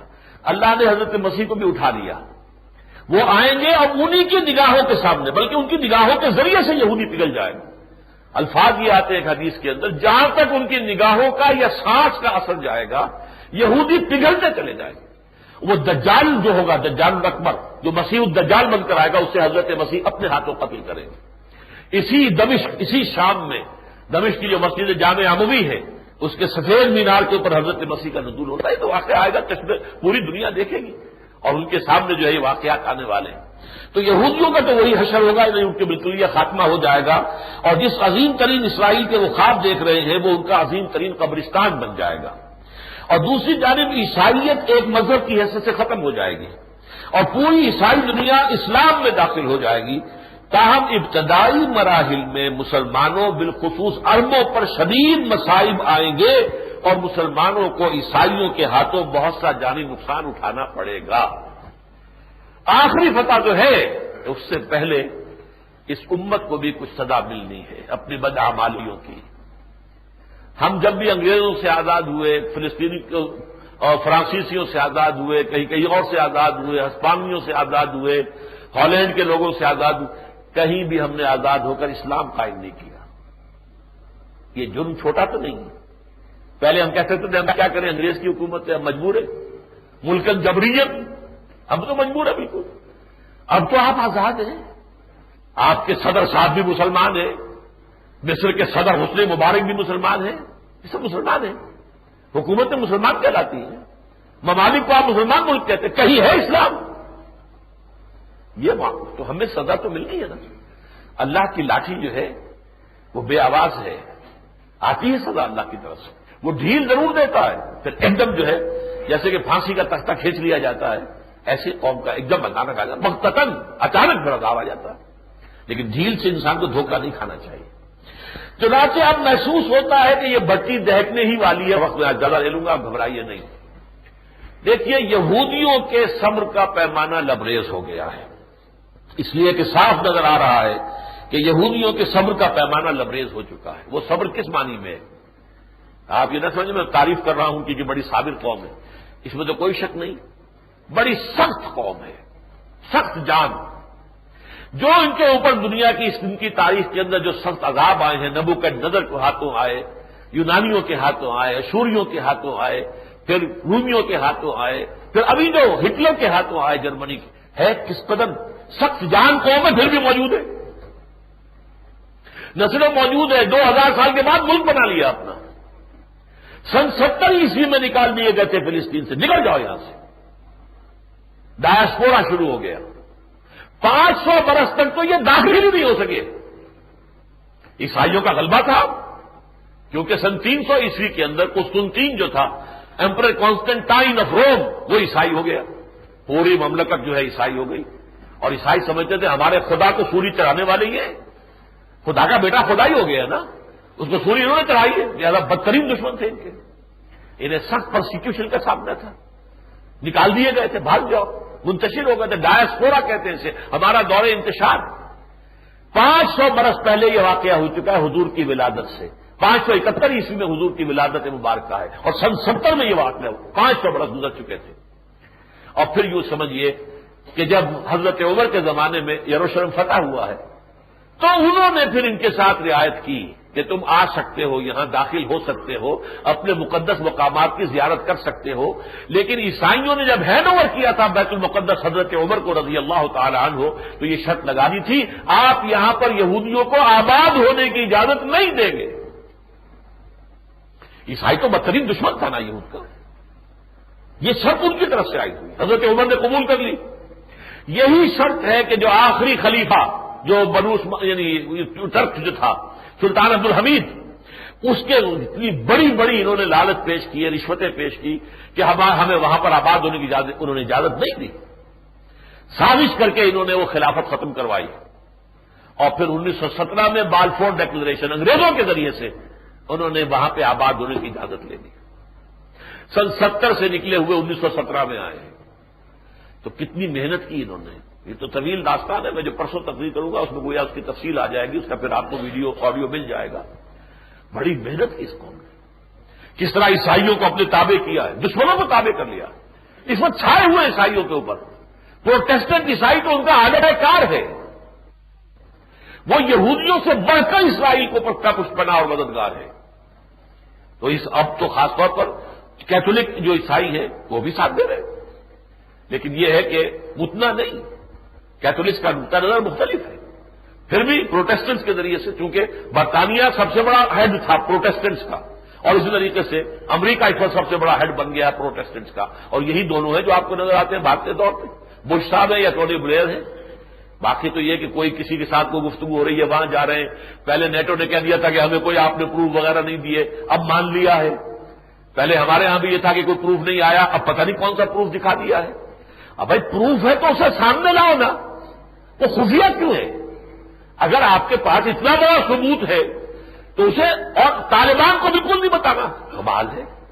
آپ کا جو ملزم ہے یا مجرم ہے آپ کے بقول، وہ طالبان کی تحویل میں ہے، وہ کہہ رہے ہمیں دکھاؤ، نہیں دکھانا، یہ دکھانا صرف جو ہے جن کی حمایت لینی ہے ان کو دکھا دینا، ان کے بھی گورنمنٹس کو، اور ان سے کہلوا دینا ہے، اور آپ کے ٹیلی ویژن پہ آ جائے گا کہ ہاں ایک ترجمان کہہ رہا ہے کہ کنونسنگ پروف ہے. کیا پتا ہمیں یہ ان کے چیلے چاٹے ہو کر یہ بات کہہ رہے ہیں یا واقعتاً کوئی پروف ہے؟ اگر پروف ہے تو پھر ڈر کا آئے گا، لاؤ سامنے اس کو، پبلک کرو، اسے پبلسائز کرو. بہرحال اب مسئلہ کیا ہے، یہودی اصل میں اب اس نتیجے پر پہنچ چکے ہیں کیونکہ یہ جو انتفاضہ چلا تھا جبکہ ٹیمپل کی انہوں نے بنیاد رکھنے کی کوشش کی تھی پچھلے سال، اور شیرون گیا تھا مسجد اقصی میں داخل ہوا، تب سے یہ شروع ہوا دوبارہ انتفاضہ. نوجوان نکل آئے سڑکوں پر، انہوں نے پتھراؤ شروع کیا، اور اسے اب تقریباً 1 سال ہو گیا. اس دوران جتنے ظلم ڈھائے ہیں اسرائیل نے، اس کی وجہ سے پورا ورلڈ اوپینین ان کے خلاف ہو چکا ہے. ڈربن میں یونائٹڈ نیشنز کے تحت جو کانفرنس ہو رہی تھی اس میں اسرائیل کو قرار دیا جا رہا تھا کہ یہ ریشسٹ ملک ہے اور ٹیررسٹ ملک ہے. ملک ایک تو ٹیررسٹ گروپس ہوتے ہیں، ٹیررسٹ جماعتیں، یہ ملک جو ہے it's a terrorist state, it's a racist state. امریکہ نے اپنا سارا وزن ڈالا وہاں ڈربن کانفرنس میں، اور بمشکل جو ہے اس ریزولوشن سے یہ الفاظ نکلوائے. یہ آپ کے علم میں ہے کہ نہیں؟ یورپ کی طاقتیں جو ہے نیٹو، وہ بھی اسرائیل کے خلاف بول رہی تھی. جرمنی نے بھی کہا تھا کہ نہیں، یہ طرز عمل صحیح نہیں ہے جو اسرائیل نے اختیار کر رکھا ہے. یہ جو رائے عامہ اسرائیل کے خلاف جا رہی تھی، اور دوسری طرف انہیں جو ہے اب امپیشنس سے یہ چاہتے ہیں اپنا تھرڈ ٹیمپل بنانا، لہذا انہوں نے یہ چالاکی کی، یہ ساری دہشت گردی 99% یقین ہے مجھے یہ دہشت گردی اسرائیل نے کرائی. موساد کے بغیر یہ ہو سکتا ہی نہیں تھا. اب تو یہ بات علم نشرہ ہو رہی، میرے پاس 15-20 صفحے کا ایک مضمون آیا ہے. شکاگو میں ایک ڈاکٹر امیر علی ہے، انہوں نے پورا جو ہے وہاں کا تازہ ترین نقشہ کھینچ دیا ہے، کیا کیا انہوں نے دلائل دیے ہیں، کیا کیا شواہد پیش کیے ہیں، ان کی حقیقت کیا ہے. ظاہر بات ہے میں یہاں تو بیان نہیں کر سکتا اس کو، یہ سارا کا سارا جو ہے چھپا رہے ہیں، اصل بات ان پر واضح ہو چکی ہے. ان کا پلان کیا تھا؟ اس سے پہلے کہ ہم کوئی بڑا قدم اٹھائیں فلسطین میں، وہ بڑا قدم کیا ہوں گے؟ ایک تو یہ اب ایتھنک کلینزنگ چاہتے ہیں کہ فلسطین میں سے یہ کنٹا ہی مک جائے، فلسطینیوں کو ختم کر دیا جائے، جیسے ہسپانیہ سے مسلمانوں کو ختم کیا تھا، جیسے بوسنیا سے مسلمانوں کو ختم کر رہے تھے. ایسے یہ تو رہیں گے تو یہ تو ہمیں جینے نہیں دیں گے، ہم ان کے 10 ماریں گے تو ایک تو یہ ہمارا بھی ماریں گے نا. لہذا یہ معاملہ چونکہ اب نہیں ہو سکتا سیٹل، کوئی سوال ہی پیدا نہیں ہوتا، لہذا ان کو ختم کرنا ہے یا انہیں دھکیل دینا ہے. اردن میں چلے جاؤ، تمہارا ملک اردن ہے، شرق اردن ہے، تمہارا اس اسرائیل سے اب کوئی سروکار نہیں. یہی ایونجلسٹ کہہ رہے ہیں کہ اسرائیل یہ چھوٹا سا ملک نہیں، یہ پورا علاقہ ہمارا اسرائیل ہے. یہ تو جو بھی اس میں سے پیلسٹائن کی ایک ریاست بنانے کا وعدہ کر لیا تھا امریکہ نے، یہ غلط ہے. اور یہ علاقے واپس کیوں دیے جا رہے ہیں؟ پیس فار لینڈ، لینڈ فار پیس. نو، ہمیں تو اور لینڈ چاہیے، ہمیں تو سارا سینائی پیننسولا لینا ہے، ہمیں مصر سے سارا ڈیلٹا کا علاقہ لینا ہے، سارا شام، سارا عراق، سعودی عرب سے شمالی علاقہ لے لینا بشمول مدینہ منورہ کے، اور ایک علاقہ خاص ہے ترکی کا، وہ بھی لینا، تب گریٹر اسرائیل بنانا ہے. تو جہاں تک یہ معاملہ اس پر ایک چپلشیم کے بابت ایک اختلاف رائے ہے، لیکن اس پر ان کا اتفاق ہو گیا ہے کہ ہم جلد از جلد اب ٹیمپل بنا دیں گے. وہ یہ کہتے ہیں یہودی 34 برس ہو گئے کہ یروشلم پر ہمارا قبضہ ہے، 1967 میں قبضہ ہو گیا تھا نا، پھر بھی ہم اپنا ٹیمپل نہیں بنا رہے. فائدہ کیا ہوا اسرائیل بنانے کا؟ آپ خود سوچئے، اپنے دل میں سوچئے، خدا نہ خواستہ، خدا نہ خواستہ، خدا نہ خواستہ کعبے کے ساتھ کوئی ایسا معاملہ ہو جائے تو آپ کے جذبات کیا ہوں گے؟ کہ ان کا کعبہ ہے، اس کی طرف رخ کر کے حضور نے بھی 16 مہینے نماز پڑھی ہے. ٹیمپل آف سولومن ایک دفعہ نبوکدنضر نے گرایا تھا، پھر بنایا. دوسرا ٹائٹس نے گرا دیا سن 70 میں جب انہیں نکالا ہے وہاں سے، اب وہ گرا پڑا ہوا ہے، 1900 برس سے گرا ہوا ہے. اب 34 برس سے ہماری اپنی حکومت ہے، پھر بھی ہم نے نہیں بنایا، تو فائدہ کیا ہوا اس قبضے کا؟ لہذا اب یہ 2 کام انہیں کرنے ہیں. ایک اسرائیل سے عربوں کا بالکل خاتمہ، ایتھنک کلینزنگ، جس کو میں نے یہ لکھا ہے. وہ ایک جانب فلسطینیوں کے خلاف کوئی بڑا اقدام کرنا چاہتے ہیں جس کے آگے بوسنیا کی نسل کشی، ایتھنک کلینزنگ ماند پڑ جائے گی. دوسری جانب ہیکل سلیمانی کی تیسری بار تعمیر کے لیے مسجد اقصی اور قبۃ الصغریٰ کو شہید کرنے کا فیصلہ کر چکے ہیں. چنانچہ 3 اکتوبر کے اخبارات میں یہ خبر آپ پڑھ چکے ہیں کہ انہوں نے کئی ٹن کے پتھر جو ہیں وہ بنائے ہیں جس سے کہ وہ بنیاد رکھیں گے، اور بنیاد لا کر انہوں نے رکھ دی ہے یروشلم اس کے مسجد اقصی کے پاس، اس کے پہلو. مسئلہ بالکل وہ جو ایونیا میں ہو رہا ہے، رام مندر، اس کی جگہ بابر نے مسجد بنا دی تھی، مسجد گرا دی انہوں نے، اب وہ ٹیمپل وہاں تعمیر کریں گے۔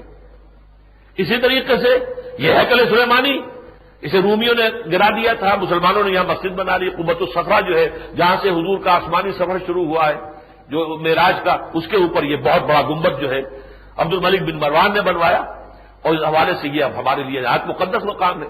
اس میں صلح کیسے ہو سکتی ہے؟ مسلمانوں کے بھی تیسرا حرم ہے یہ، حرم مکی، حرم مدنی اور حرم القدس، یہ تیسرا حرم ہے۔ اس حوالے سے مسلمان اس پر کوئی کمپرومائز نہیں کر سکتا، اور ان کی ساری جدوجہد یہ تھی کہ اس کے لیے ہمیں دوبارہ بنانا ہے اسے اور گریٹر اسرائیل قائم کرنا ہے، تو صلح کیسے ہو سکتی؟ صلح کا کوئی امکان ہی نہیں، وہاں پر جنگ ہوگی۔ اور تیسری جانب وہ امریکہ کے بھی دباؤ سے نکل جانا چاہتے ہیں۔ یہ ذرا جملہ میرا غور سے پڑھ لیے۔ امریکہ اگرچہ بحیثیت مجموعی پشت پناہ ہے، مددگار ہے، حمایتی ہے، محافظ ہے اسرائیل کا، لیکن امریکہ کو اپنی عالمی پالیسیوں کے پیش نظر یہ بھی چاہیے کہ عرب بھی اس کے دشمن نہ بنے۔ اتنا بڑا علاقہ ہے، پورا شمالی افریقہ ہے، پورا مغربی ایشیا ہے، عربوں کی دشمنی وارا نہیں کھاتی، لہذا پیس پیس پیس پیس ٹاکس پیس ٹاکس پیس ٹاکس یہ جو شروع کروائی امریکہ نے کروائی، اس لیے کہ اس کا جو اس بش کا بڑا باپ جو بش تھا جس نے کہ جنگ خلیج جیتی تھی، اس نے دباؤ ڈالا تھا۔ $10 بلین کا ایک معاملہ طے تھا نئی سیٹلمنٹس کے لیے اسرائیل کو دینے ہیں۔ انہوں نے کہا نہیں دوں گا جب تک کہ تم پیس ٹاک شروع نہیں کرو گے۔ اس کا یہی جرم تھا کہ الیکشن کے اندر اس کو ہروا دیا انہوں نے، یہ اور ہمارے آگے کھڑا ہو گیا بدماش، حالانکہ یہ تو اتنا بڑا ہیرو بن گیا تھا۔ 89% ریٹنگ تھی اس کی، مقبولیت کی عوام کے اندر، امریکہ کے اندر، الیکشن میں ہرا دیا۔ وہ دشمن ہے، اس لیے کہ اس نے ہم پر شک لگائی، دباؤ ڈالا کہ پیس پروسیس شروع کرو۔ وہ پیس پروسیس جو ہے وہ چلتا رہتا۔ کلنٹن نے تو واقعہ یہ ہے کہ جس قدر کوشش کی ہے، کیونکہ وہ یہ چاہتے ہیں کہ سانپ بھی بن جائے لاٹھی بھی نہ ٹوٹے، یعنی یہ اسرائیل کی حفاظت بھی ہوگا کہ عربوں سے دشمنی بھی نہ ہو۔ اتنے بڑا ملک ہے، اتنا بڑا علاقہ ہے، اتنے ان کے مسائل ہیں، آخر ان سے دشمنی کیوں بول لے رہی؟ اس پیس کے لیے اس کا جو دباؤ ہے ان پر، وہ یہ چاہتے ہیں کہ امریکہ کو بھی اچھی طریقے سے ایک سبق پڑھا دیں تاکہ وہ یہ دباؤ جو ہے ڈالنا ان پر چھوڑ دیں۔ تیسری جانب امریکہ کے دباؤ سے بھی نکل جانا چاہتے ہیں جو وہ اسرائیل کی مکمل سرپرستی اور کامل پشت پناہی کے ساتھ ساتھ فلسطینیوں اور عربوں کے ساتھ کسی مصالحت کے لیے ڈالتا رہا ہے۔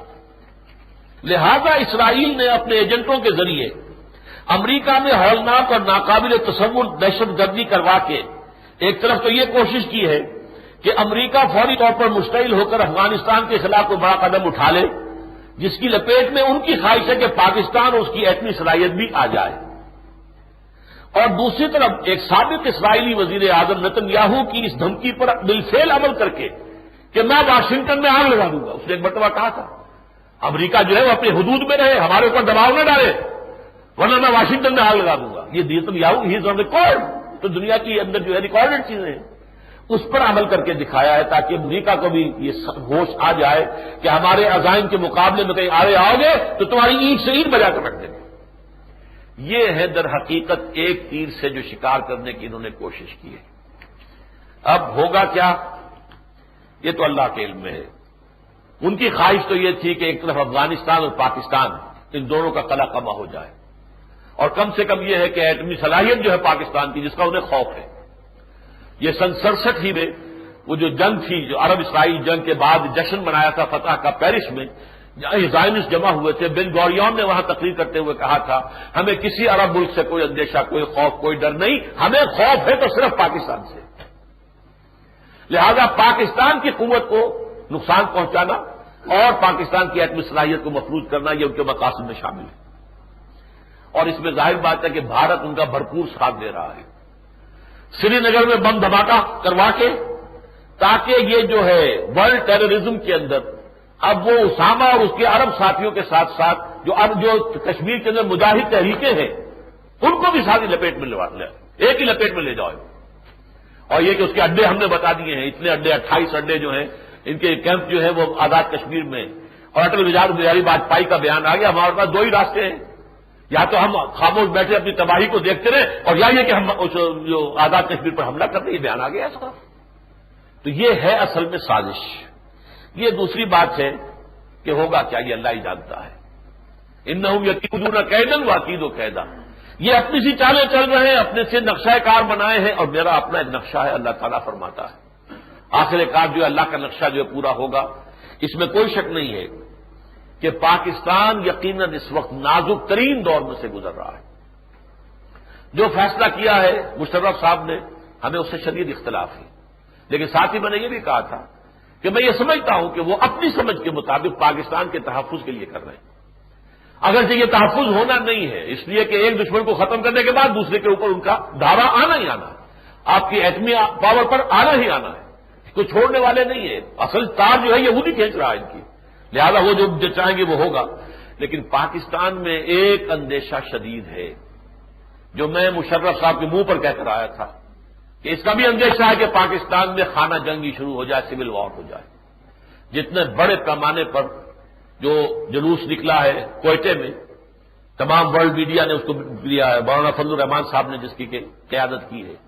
آج مجھے نہیں معلوم کیا ہو رہا ہوگا راول پنڈی میں، لیکن آج ہی ٹونی بلیئر آ رہا ہے وہاں عین اسی وقت جبکہ مولانا فضل الرحمان صاحب کی طرف سے JUI کی طرف سے ایک جلوس کا اور ریلی کا اور جلسے کا جو ہے راول پنڈی میں پروگرام ہے۔ 5 تاریخ کو ابھی جو ہونا تھا کراچی میں جلسہ دفاع پاکستان اور افغانستان کونسل کے تحت، وہ تو اب غالباً دفاع پاکستان اور افغانستان کونسل تو بیک گراؤنڈ میں چلی گئی ہے۔ اب جماعتوں نے اپنے طور پر، چنانچہ کوئٹے میں بھی JUI نے صرف کام کیا، اور راول پنڈی میں بھی آج کا جو معاملہ وہ JUI کا ہے، وہ دفاع کونسل کے تحت نہیں ہے، اور کراچی میں 12 تاریخ کا طے کیا ہے جماعت اسلامی نے، وہ ان کا جماعت اسلامی کے تحت ہوگا۔ چلیے یہ بھی غنیمت ہے کہ ہر جماعت اپنی جگہ صحیح کام کر رہی ہے، لیکن حکومت کو جس طرح کی وارننگز دی جا رہی ہیں، اور میں جو الفاظ کہہ کر آیا تھا مشرف صاحب سے، وہ واقعہ ہو سکتا ہے، امریکہ تسلیم کر رہا ہے کہ ہو سکتا ہے، پاکستان ڈی اسٹیبلائز ہو سکتا ہے، اس لیے ہم یہاں کم سے کم مدد لیں گے پاکستان سے۔ سارا چکر لگا رہے ہیں یا تو عمان سے، مسقط سے، وہاں سے جو ہے سب سے بڑا وہ بالکل 100% وفادار ہے برطانیہ کے، ادھر سے وہ ازبکستان سے لگا رہے ہیں، وہاں سے کہیں یہ دو جو ہے یہ ان کا شمال اور جنوب سے، شاید وہ پاکستان کو اس معاملے کے اندر وہ نہیں چاہتے کہ مشرف کی حکومت ختم ہو، لیکن یہ ہو سکتا ہے خدا نہ خواستہ اگر کہیں اس میں واقعتاً حملہ وہاں پر ایسا ہوا کہ بڑے پیمانے پر ہلاکتیں ہوئی، تو جو طوفان پاکستان میں اٹھ سکتا ہے اس سے ہو سکتا ہے کہ پاکستان ڈی اسٹیبلائز ہی نہ ہو، ختم ہی ہو جائے۔ اس لیے وہ کہیں گے پاکستان ڈی اسٹیبلائز ہو گیا، اب UN کی فوجیں داخل کر دو یہاں پر، یہاں تو وہی خانہ جنگی شروع ہو گئی ہے۔ بھارت کو اس سے بڑا موقع اور کیا ملے گا، وہ پولیس ایکشن کر سکتا ہے۔ لہذا یہ صورت یہ ہے ان کے نقشے، ہوگا کیا وہ اللہ جانے، وہ تو اللہ تعالیٰ کی مرضی، اللہ کی مشیت، اللہ کا مقصد کیا ہے وہ اس کو معلوم ہے۔ لیکن یہ کہ ہمیں واقعتاً سمجھنا چاہیے کہ یہ سارا معاملہ جو ہو رہا ہے افغانستان، یہ تو بیچارہ یوں ہی بیچ میں آ گیا، اصل ہے یہ صلیبیوں کا حملہ مڈل ایسٹ میں، الملحمۃ العظما، الملحمۃ الکبریٰ کی جو ہے یہ ساری کی ساری جو ہے یہ پلاننگ ہو رہی ہے، اور بہت جلد وہ بھٹی اب مڈل ایسٹ میں، شرق اوسط میں یہ دہنے والی ہے۔ اللہ تعالیٰ ان حالات میں، آگے میں نے جو لکھا ہے وہ آپ کے پاس ہے، ان حالات میں مسلمانوں نے پاکستان کے کرنے کے کام کیا ہے، حکومت پاکستان کے کرنے کا کام کیا ہے، اور دوسرے یہ کہ ہمیں قنوت نازلہ جو ہے وہ تواتر کے ساتھ پڑھنی چاہیے اور دل سے دعا کرنی چاہیے کہ یہ تمام ان کے عزائم ناکام ہو جائیں، اور اللہ تعالیٰ جو ہے مسلمانوں کو اور اسلام کو اپنی حفاظت میں رکھے۔